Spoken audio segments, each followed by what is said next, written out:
எல்லா வானிலை மாற்றங்களுக்கும் பெஸ்டா இருக்கும் இந்த ரூபில் எக்ஸ்பெயின்ஸ்.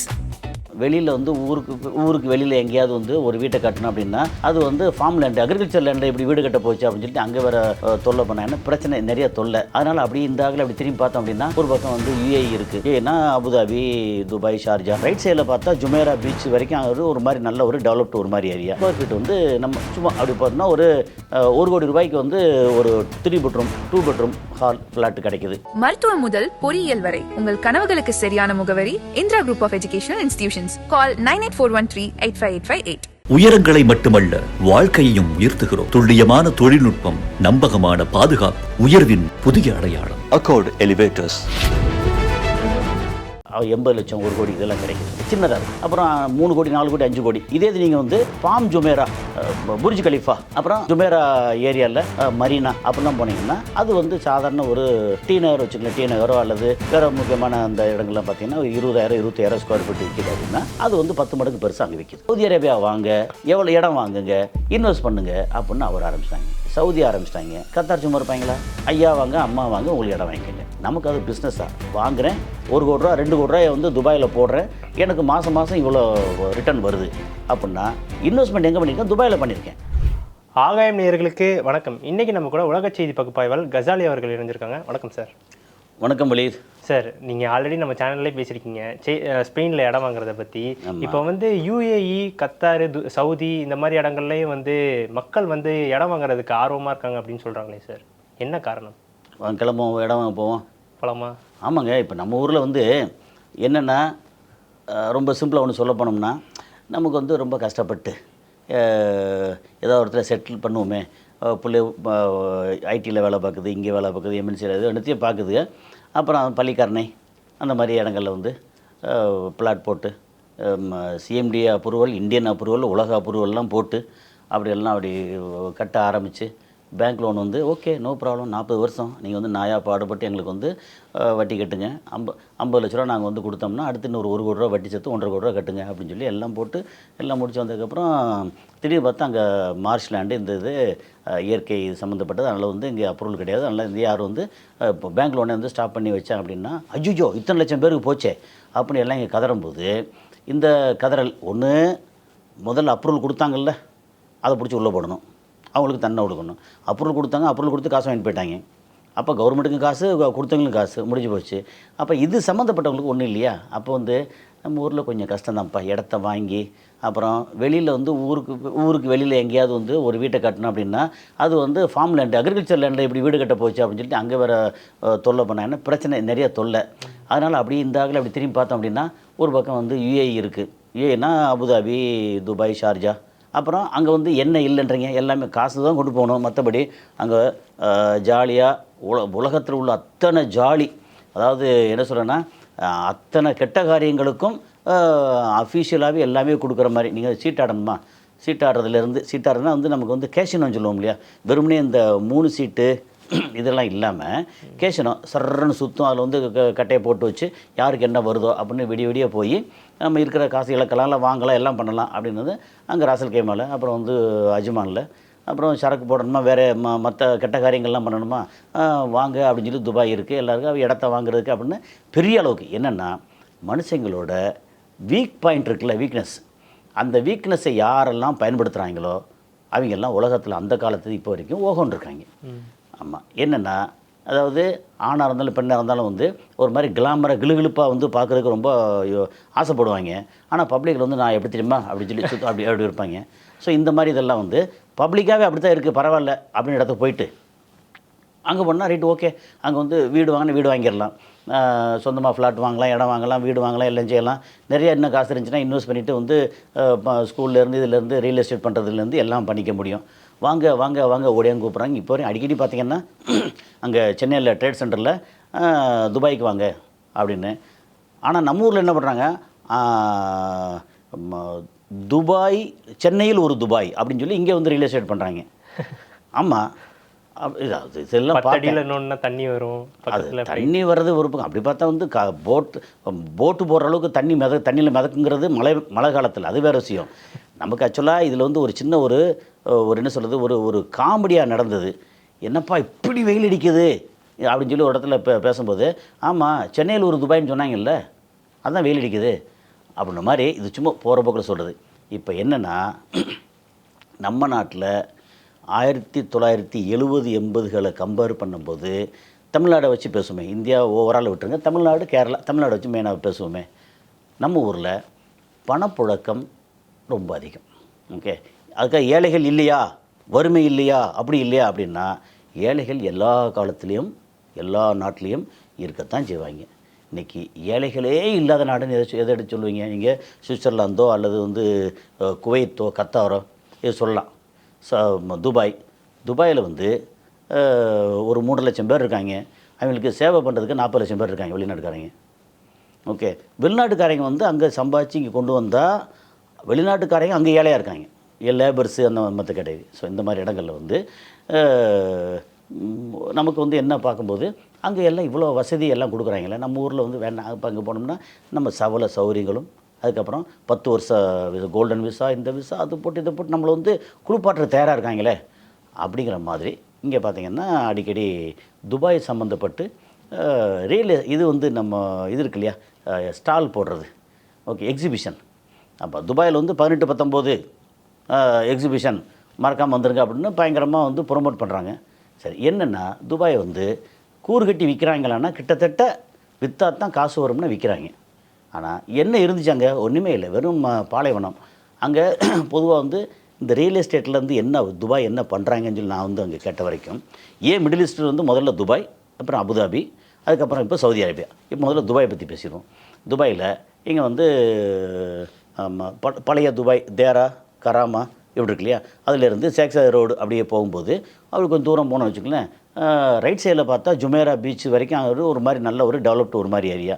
லெஃப்ட் ஹேண்ட் சைடில் பார்த்தா கண்ணு கட்டின தூரம் வர வந்து நிறையா டெசர்ட்டு அல்ல அவீர் அந்த மாதிரி அந்த தாண்டி அங்கிட்டு போகும்போது நிறைய டெசர்ட்டு.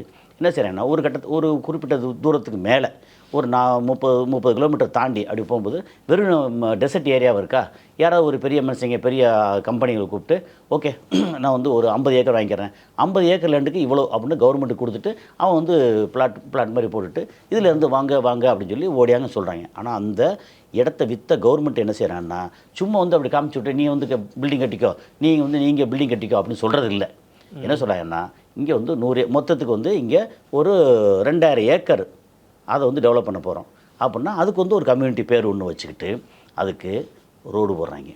கவர்மெண்ட் செலவு பண்ணணும்ல, ரோடு போடுறாங்க, தண்ணி சப்ளை, கரண்ட்டு சப்ளை, இன்ஃப்ராஸ்ட்ரக்சர் அத்தனை இதுவும் அவன் வந்து அங்கே லே அவுட்டு போட்டு பில்டிங் கட்டுறதுக்கு முன்னாடியே இங்கே ரோடெல்லாம் வந்துடுது. எல்லா அம்யூனிட்டிஸும் அங்கே கவர்மெண்ட்டு போட்டுருது, ரெடியாக வந்துடுது. நம்ம ஊரில் வந்து வீட்டெல்லாம் கட்டி அப்புறம் மழை பெஞ்சா போட்டில் போய் வந்ததுக்கப்புறம் ட்ரைனேஜ் பண்ணுறோம் இதை பண்ணுறோன்னு சொல்லி நமக்கு ரிவர்ஸ். ஏன் ரிவர்ஸ்னால் நம்ம வந்து இப்படித்தான் இருக்கோம் காலங்காலமாக. நமக்கு வந்து இப்போ எங்கேயா ரோட்டில் போங்க பிளெயின் ரோடாக இருக்கும், சென்டரில் பார்த்தா குமுக்குன்னு மேலே ஏறி இருக்கும். என்னென்னா மேன்ஹோலு. ஓகே, ஒரு இன்ஜினியர்ஸ்க்காவது அறிவு இருக்கா? ஒரு இன்ஜினியர்ஸ்க்கு அவங்க வந்து ரோடை வந்து நேராக லெவலாக போடுவோன்னு ஒரு இன்ஜினியர்ஸ் கூடவா அறிவு இல்லை? அல்லது அதை அப்ரூவ் பண்ணுறாங்கல்ல அவங்களுக்கு கூட வந்து ஒரு பொறுப்பு இல்லை? நாளைக்கு பைக்கில் போகிறாங்க, காரில் போகிறாங்க, டமக்குன்னு ஏறி போகுமே. அப்படி இல்லைன்னு வச்சுங்களேன், கீழே பள்ளமாக இருக்குது. லெவலாக இருக்கக்கூடிய மேன்ஹோல் இருக்குல்ல, ஏன்னா மேன்ஹோல்னு சொன்னோம்னா ஒன்று ரோட்டு ஓரமாக இருக்கிறது வந்து ஸ்டாம் வாட்டர் ட்ரைனேஜ், மழை பெஞ்சு அடித்தா வந்து போகிற ட்ரைனேஜ். சென்டரில் போகிறதுக்குல அது வந்து சீவேஜ் ட்ரைனேஜ். நமக்கு வந்து டாய்லெட் இருக்குல்ல, அதோட தண்ணியெல்லாம் போகிறது சென்டரில் போகிறது. ஸோ ரெண்டும் தனித்தனியாக போட்டிருக்காங்க. ஆனால் மழை பெஞ்சு எல்லாம் ஒன்றா சேர்ந்துடும் அது. ஸோ என்னென்னா நமக்கு வந்து இந்த பொறுப்பற்ற தன்மை இங்கே இருக்குல்ல, இது வந்து அங்கே குறிப்பாக மிடில் ஈஸ்டில் இல்லை. ஓகே, அப்போ என்னென்னா இந்த ஒரு 2000 ஏக்கர், இது 2000 ஏக்கர் வந்து ஒரு 15 கம்பெனி வாங்கியிருக்காங்க, மேஜர் டெவலப்பர் வாங்கி அவன் லே அவுட்டு போட்டு உள்ளுக்குள்ளே வந்து வீடு வாங்குறதுக்கு யாரெல்லாம் வாங்குறா அவங்களுக்கு ஓனர்ஷிப்பு, அதுக்கு வந்து பேங்க் லோனு கொஞ்சம் கொடுப்பாங்க, அப்புறம் சொந்த காசு இது அப்படின்னு எல்லாம் கொண்டு வந்து சேர்க்குறாங்கல்ல. அது சேர்க்கும்போது கவர்மெண்ட் வந்து வாங்கின காசுக்கு முதல்ல இன்ஃப்ராஸ்ட்ரக்சர் டெவலப் பண்ணுறாங்க. ஆமாம், வீடு கட்டினான்னா கரண்ட் வேணும்ல, கட்டும் போதும் கரண்ட் வேணும், அதுக்கப்புறம் ஆமாம் முடிஞ்சதுக்கப்புறம் வேணும். அப்புறம் கட்டுறதுக்கே என்ன செய்யணும்னா காரு போகணும், லாரி போகணும், எல்லாம் போகணும்ல, அதுக்கு ரோடு. வெறும் டெசர்ட்டாக இருந்தால் எப்படி போகும்? ஏன்னா ஒட்டகமாக அல்லது வந்து டெசர்ட் டிரைவ் காரா? அப்படி இல்லையே. அப்போது அது எல்லாத்தையும் இவனும் டெவலப் பண்ணாங்க. ஸோ ஒரு நாடு நல்லா விளங்கணும், டெவலப் ஆகணும், இது பண்ணுறாங்க. இது பண்ணிவிட்டு அங்கே வந்து வாங்க ஸ்கொயர் ஃபீட் வந்து நம்ம சும்மா அப்படி பார்த்தோம்னா ஒரு 1 கோடி ரூபாய்க்கு வந்து ஒரு 3 பெட்ரூம் 2 பெட்ரூம் ஹால் ஃப்ளாட்டு கிடைக்குது. நம்ம ஊர் காசு கம்பேர் பண்ணும்போது அங்கே வெறும் 1 கோடி இருக்கு. 1 கோடி கிடைக்குது. 1 கோடி 80 லட்சம் 1 கோடி இதெல்லாம் கிடைக்குது. ஓகே, சின்னதாக இருக்கும். ஓகே, அப்புறம் 3 கோடி 4 கோடி 5 கோடி. இதே இது நீங்கள் வந்து இந்த பாம் ஜுமேரா, அதுக்கப்புறம் வந்து புர்ஜ் கலீஃபா, அப்புறம் ஜுமேரா ஏரியாவில் மரீனா அப்படிலாம் போனீங்கன்னா அது வந்து சாதாரண ஒரு நம்ம ஊரில் இங்கே ஸ்கொயர் ஃபீட் வந்து டி நகர் வச்சுக்கலாம், டி நகரோ அல்லது வேறு முக்கியமான அந்த இடங்கள்லாம் பார்த்தீங்கன்னா 20,000 25,000 ஸ்கொயர் ஃபீட் விற்கிது அப்படின்னா அது வந்து 10 மடங்கு பெருசாக அங்கே விற்கிது. அதான் மேட்ரு. ஸோ இங்கேருந்து காசை வந்து கொண்டு போகிறது, இவ்வளோ காசு எப்படியா கொண்டு போகிறது அப்படின்னா கொண்டு போகிறதுக்கு வழியாக இல்லை, காற்று மூலமாக போகுமே காசு. ஓகே, அந்த மாதிரி எல்லாம் வந்து நடக்குதா. அங்கே வந்து துபாய் வந்து இப்படி காமிச்சு விட்டான், நாங்கள் வந்து உங்களுக்கு பெர்மனெண்ட் விசா தருவோம், இப்படியாக்கும் அப்படியாக்குன்னு பயங்கரமாக பேசினா இடத்த டெவலப் பண்ண ஆரம்பித்தான். காசை வந்து கொட்டுனாங்க. ஏன் கொட்டினாங்கன்னா நம்ம ஊரில் ஒரு பக்கம் அளவுக்கு அதிகமான காசு குமிஞ்சிருக்கு. யார்கிட்ட எல்லாம் காசு குமிஞ்சிருக்குன்னு நினைக்கிறீங்க? பிஸ்னஸ் பண்ணுறாங்கல்ல, ஒழுங்காக பிஸ்னஸ் பண்ணுறவன்ட்டு உருப்படியாக காசு தங்காது. அப்படி ஆமாம், எப்படின்னா கரெக்டாக வந்து டேக்ஸ் கட்டி இதை கட்டி உருப்படியாக பண்ணவனுக்கு ஏதோ அவன் வந்து 1000 பேரை வச்சு வேலை பார்த்தாலும் அடுத்து பார்த்தா அவ்வளோதான், அந்த லெவலில் தான் இருப்பாங்க. ஆனால் கவர்மெண்ட் டேக்ஸை ஏமாற்றி இதை ரேட்டை பொருட்களை வந்து தரமற்று செஞ்சு இப்படி செஞ்சு நிறையா பண்ணுறாங்கல்ல, அவங்ககிட்ட நிறையா காசு இருக்கும். ஸோ பிஸ்னஸ் மேன் ஒன்று. ஓகே, அரசியல்வாதி எப்படி பார்த்தாலும் அவங்க எந்த அரசியல்வாதியாக இருந்தாலும் கொள்ளையடி தான் செய்வாங்க. என்ன வித்தியாசப்படுவாங்க? என்ன, இவன் வந்து ரொம்ப கொள்ளையடிப்பான், இவன் வந்து கொஞ்சம் கம்மியாக கொள்ளையடிப்பான், அவ்வளோதான் வித்தியாசம். ஏன்னா அடுத்த வாட்டி எலெக்ஷன் நிற்கும் போது செலவு பண்ணுறதுக்கு காசு வேணும், நமக்கு ஒரு ப்ரொடெக்ஷன் வேணும். சப்போஸ் நம்ம வந்து எதாவது பண்ணிட்டாங்கன்னா தூக்கி உள்ளே போட்டாங்கன்னா நமக்கு வந்து பெரிய பெரிய வக்கீல் வச்சு பண்ணணும்னா கோடிக்கணக்கான ரூபா ஆகணும் அப்படின்னு நிறைய கொள்ளையடிப்பாங்க. கொள்ளையடிக்கிற காசை வந்து அங்கேயே அனுப்பிச்சி விடுவாங்க. ஓகே, அரசியல் இருக்கும். அப்புறம் ஸ்கூலு காலேஜ் நடத்துகிறாங்கல்ல, அவங்களுக்கு இது இருக்கும். அப்புறம் மல்டி ஸ்பெஷாலிட்டி ஹாஸ்பிட்டல், சூப்பர் பெரிய பெரிய ஹாஸ்பிட்டல் அப்புறம் கட்டி ரொம்ப பெருசாக இங்கே வந்து ஈஸியாக வந்து லோன் வாங்கிக்கிற முடியும். ஒரு 20 கோடி 30 கோடி லோன் வாங்கிக்கிற முடியும். லோன் வாங்கி இங்கே வந்து நடந்துக்கிட்டு இருக்கும்போதே அதில் ஒரு 10 கோடி எடுத்து டைவெர்ட் பண்ணி அங்கே போய் பண்ண முடியும். ஓகே, ஏன்னா அப்புறம் ஹாஸ்பிட்டல் மல்டி ஸ்பெஷாலிட்டி ஹாஸ்பிட்டல்லாம் வந்து இப்போது இதில் கணக்கு வழக்கில் வந்துருச்சு. சாதாரண சின்ன சின்ன ஹாஸ்பிட்டல் வச்சுக்கோங்க, கிளினிக் வச்சுக்கங்களேன், கிளினிக்கில் வந்து நிறைய இடங்களில் யூபிஐ இது கிடையாது, QR கோடு கிடையாது, நேராக கேஷாக கொடுக்குது. ஒருத்தர் வந்தாங்க 200 கொடுக்குறாங்கன்னா ஒரு நாளைக்கு வந்து ஒரு 100 பேர் வந்தாங்கன்னு என்னாச்சு, 20,000 வச்சு. அந்த 20,000 கணக்கு இல்லை, இவங்க சொல்கிறதான் கணக்கு. இப்படி வந்து இந்த மாதிரி இல்லை, இப்படி உள்ள காசு நிறையா குமியிற இடம் இருக்குது. இதெல்லாம் ஒரு கேட்டகரி. இந்த காசெல்லாம் என்ன செய்கிறது, சரி இவ்வளோ காசு இருக்கே அப்படின்னு அப்படியே துபாய்க்கு ஒரு விசிட் போவோம், ஜாலியாக வந்து ஒரு விசிட் போவோமே. இங்கேருந்து போனால் ஒரு 3.5 மணி நேரம் 3.5 நேரம் 4 மணி நேரத்தில் வந்து அங்கே துபாயில் இறங்கிடுறோம். இறங்குனா உண்மையிலேயே நம்மளை வந்து புது மாப்பிள்ளை மாதிரி தான் வரவைப்பாங்க. ஏன்னா துபாயோட அடிப்படையே வந்து வரக்கூடிய டூரிஸ்ட் அத்தனை பேரும் நம்ம ஊர் விருந்தினர்கள். அங்கே ஆரம்பித்து பண்ணால சக்ஸஸ் ஆச்சா, எதை எடுத்தாலும் அப்படி ஒரு கையில் 2000 என்ன பண்ணாங்க, அப்படி ஜுமேரா பீச் பக்கத்தில் கடலை காமிச்சு இங்கே தான் வந்து ஜுமேரா பாம் ஐலண்டு வருது அப்படின்னாங்க. சொல்லி முடித்து திரும்பி பார்த்தா எல்லாத்தையும் விற்று போச்சு. அவ்வளோ நம்பிக்கை துபாய் மேலே, துபாய் கவர்மெண்ட் மேலே. அது தமாக்கு நக்கீல் அப்படின்னு ப்ராப்பர்ட்டி டெவலப்பர்ஸ் ரொம்ப வந்து ஃபேமஸ். இதெல்லாம் பண்ணாங்களா, இது வந்து ரொம்ப ரொம்ப சக்ஸஸ். இன்றைக்கி இந்த போர் சூழலில் துபாயோட நிலைமை வேறு. நம்ம இதெல்லாம் விட்டுட்டு துபாய் வந்து வெறும் பாலைவனம், தன்னுடைய சர்வீஸ் இருக்குல்ல அதை வச்சு சக்ஸஸ் ஆனது துபாய் வந்து நம்பர் 1. சரி, இங்கே வந்து அபுதாபிலையும் வந்து நிறைய ஆயில் இருக்குது. ஆனால் ஒரு கட்டத்தில் பார்த்திங்கன்னா வெறும் ஆயில் நம்பி இருக்க முடியாது. எங்கே பார்த்தாலும் வந்து ஈவி மிஷின், ஈவி காரு, ஈவின்னு எல்லாம் வந்துருச்சு. அப்புறம் பார்த்தா சோலார் வந்து ஏக்கர் கணக்கில் போட்டு சோலார் பண்ணிட்டு இருக்காங்க. அப்புறம் காற்றாலை வந்து நிறைய நடந்துக்கிட்டு இருக்குது. அப்புறம் எப்படி பார்த்தாலும் அங்கே அபுதாபிலே வந்து அணுமின் நிலையம் இருக்குது.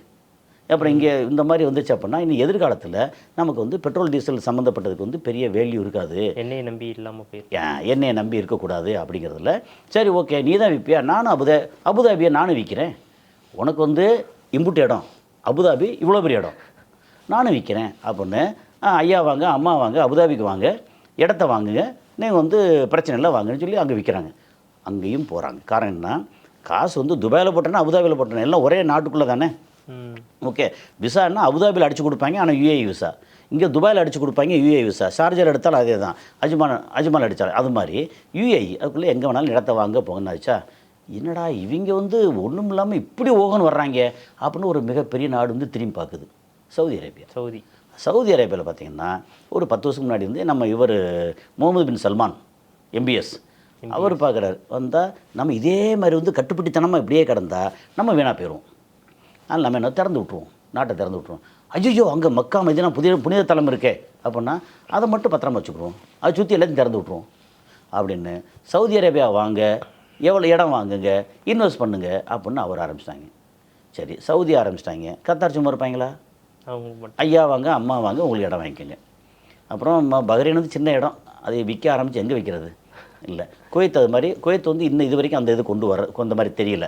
ஏன்னா குவைத் அந்த மக்கள் தொகைக்கும் அங்கே வருமானத்துக்கு ரொம்ப பெருசு, இன்னும் வந்து அதை பற்றி உணரலை இன்னும் அவங்க. ஆனால் துபாய் வந்து சக்ஸஸ் ஸ்டோரி. இந்த துபாய் சக்ஸஸ் ஸ்டோரி எங்கே அசிச்சதோ இல்லையோ இஸ்ரேலே அசிச்சிருக்கு இப்போது. ஆனால் இஸ்ரேல் போய் எவன் போய் வாங்க போகிறான்னு தெரியாது. ஆனால் அதுக்கும் ஒரு இன்வெஸ்ட்மெண்ட்டுக்கு ஒரு கூட்டம் இருப்பாங்க. அப்புறம் இஸ்ரேல் என்ன பண்ணுறான், பாலஸ்தீனத்தை விற்கிறதுக்கு ரெடி பண்ணுறாங்க, காசா விற்கிறதுக்கு. ஏன்னா அங்கே போகிற மக்கள்லாம் அடித்து எல்லாம் விரட்டி விட்டாச்சுன்னா அங்கே எம்டியாக இருக்குது, அந்த இடத்த பூரா வந்து அப்படி பீச் வியூ அந்த வியூன்னு போட்டு எல்லாம் ரியல் எஸ்டேட் பண்ணுவோம் அப்படின்னு எல்லாம் பண்ணுறாங்க. அப்படிங்கிறதுல மிடில் ஈஸ்ட் ஓவராலாக இதில் எல்லாமே திரும்பி பார்த்து அடுத்த கட்டத்துக்கு வர்றதுல எது வருதுன்னா சிரியா வருது, அப்புறம் ஈராக் வருது, ஈரான் வரல, ஈராக் வருது. யார் வேணாலும் வாங்க இன்வெஸ்ட் பண்ணுங்கள், எல்லாம் இருக்குது, நாங்கள் வந்து உங்களுக்கு எல்லாத்தையும் திறந்து விட்டுறோம், நீங்கள் வந்து சொந்த ஊர் மாதிரி எல்லாம் இருந்துங்க அப்படின்னு. இதுக்கு முன்னாடி வந்து பக்கத்தில் ஸ்பெயின் தாண்டி மேலே போனால் ஸ்பெயின் வந்து என்ன விடா பண்ணுறதுன்னு தெரியாமல் வாங்க அப்படின்னு சொல்லிட்டு 18 லட்ச ரூபாய்க்கு இடம் இருக்குது, இது இருக்குது 18,000 ரூபாய்க்கு அது மாதிரி இடம் இருக்குன்னு எல்லாம் வந்துச்சு. மிடில் ஈஸ்ட்டு முழுக்க இதை கொண்டு வந்துட்டாங்களா. அடுத்து பாருங்கள் ஆஃப்ரிக்கன் கண்ட்ரி. ஏற்கனவே ஆஃப்ரிக்கன் கண்ட்ரியில் வந்து நம்ம இதே ஆகாயம் தமிழில் பேசியிருக்கோம், வெறும் 5,000 ரூபாய்க்கு ஒரு ஏக்கர் விவசாயம், நம்ம ரூபாய் 5,000 ரூபாய்க்கு ஒரு ஏக்கர். அதே இது ஆற்று படுகையில் இருந்துச்சுன்னா 1 லட்ச ரூபா, 1.5 லட்சம், 2 லட்ச ரூபா ஒரு ஏக்கர். பரவாயில்ல சார், சூப்பராக இருக்குங்க. அங்கே வந்து நம்ம ஆட்கள் இன்வெஸ்ட்மெண்ட்டு கெனியாவில் பாருங்கள் எவ்வளோ இன்வெஸ்ட் பண்ணுங்க, தான்சானியா பாருங்கள், அப்புறம் வந்து மொராக்கோ, உகாண்டா, நம்ம ஆளுக்கு இன்வெஸ்ட்மெண்ட்டு பயங்கரமாக இருக்குது. ஓகே, அப்போ என்னென்னா நமக்கு இங்கே பணம் இருக்குது, நம்ம இங்கே வந்து என்ன பண்ணுறோம், ஒரு வீடை கட்டுறோம். இப்போ ரொம்ப பெருசாக வீடை கட்டி இருந்துச்சோம்னா வருமான வரித்துறை வர்றாங்க, என்னதுன்னு கேட்குற பிரச்சனை வருது. ஆனாலும் ஓகே வீடை கட்டிட்டோம், இன்னும் வந்து நிறையா வந்து ஒரு 100 கோடி எக்ஸ்ட்ரா இருக்குது, ஒரு 200 கோடி 300 கோடி எக்ஸ்ட்ரா இருக்குது. அதை வந்து பிஸ்னஸ் பண்ணணும், பிஸ்னஸுக்கு ஓரளவுக்கு மேலே பிஸ்னஸ் பண்ணுறோம், என்ன பண்ணுறது, சரி இங்கே வந்து அங்கே ஒரு இடத்த வாங்கி போடு பிஸ்னஸாக பண்ணு. அதாவது இதுன்னா வெறுமனே போய் நம்ம வீடை வாங்கி அங்கே தங்கி என்ஜாய் பண்ணுறோங்கிறத தாண்டி நமக்கு அது பிஸ்னஸாக வாங்குகிறேன், 1 கோடி ரூபா 2 கோடி ரூபாய் வந்து துபாயில் போடுறேன், எனக்கு மாதம் இவ்வளோ ரிட்டர்ன் வருது அப்படின்னா இன்வெஸ்ட்மெண்ட் எங்கே பண்ணியிருக்கேன், துபாயில் பண்ணியிருக்கேன் அப்படின்னு பண்ணுறாங்க. ஸோ மிடில் ஈஸ்ட் இன்வெஸ்ட்மெண்ட் வந்து இந்த போருக்கு முன்னாடி வரைக்கும் அது வந்து அந்த லுக்ரேட்டிவ் பிஸ்னஸ் சொல்லுவாங்க, ஒரு லாபகரமான ஒரு பெரிய பிஸ்னஸாக இருந்தது. இன்றைக்கி வந்து போர் சூழலில் வந்து அது அப்படியே கொஞ்சம் அடங்கி கிடக்கு. அப்படிங்கிறனால அது வந்து துபாய் எடுத்த ஸ்டெப்பு வந்து வியாபார பொருளாதார ரீதியாக பெரிய சக்ஸஸ். ஆனால் நீங்கள் மத ரீதியாக பார்த்தீங்கன்னா இப்படி பண்ணுறாங்களே, இப்படி அராஜகமாக இருக்கே, இப்படி இருக்கே, ஹராமாக இருக்கே, அதை வந்து இந்த பொருளாதார ரீதியாக இருக்கும்போது இதை பேசவே கூடாது. அப்படிங்கிற இடத்துல இது துபாய் சக்ஸஸ்ஸு. அபுதாபி ஃபாலோ பண்ணுறான், கத்தார் ஃபாலோ பண்ணுறான், சவுதி அரேபியா ஃபாலோ பண்ணுறாங்க. சவுதியில் வந்து முன்னாடி மக்காவை சுற்றி, மக்கால்னா அங்கேருந்து ஒரு 30 கிலோமீட்டர் ரேடியஸுக்கு யார் உள்ள நான் முஸ்லீம் உள்ளே போக முடியாது.